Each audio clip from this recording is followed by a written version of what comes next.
This question is from GATE 2018 Mechanical Engineering paper set 1, question number 12. The type of weld represented by the shaded region in the figure is option A groove weld, option B spot weld, option C fillet weld, or option D plug weld. In this figure we can see that joining members are meeting at right angles to each other.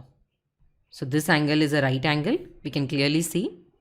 Hence the joint is called a T-joint. The triangular shaped weld that we see here, this one, it is filling the right angled space and thereby fusing together the edges such that there will be no relative motion between the two. And such welds are named as fillet type welds.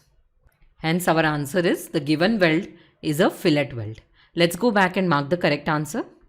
Answer is in option C. The given weld is a fillet weld.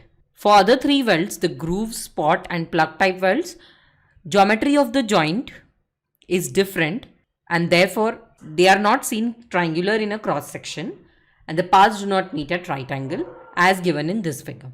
Therefore, the other three options are wrong and our answer is fillet weld. To learn about fillet welds in detail, you can refer to the NPTEL video Fillet Welds 1. It's from the course Design of Connections in Steel Structures. This course is taught by Professor Anil Agarwal. He is from IIT Hyderabad. I hope this explanation will help you clear your doubt. Thank you.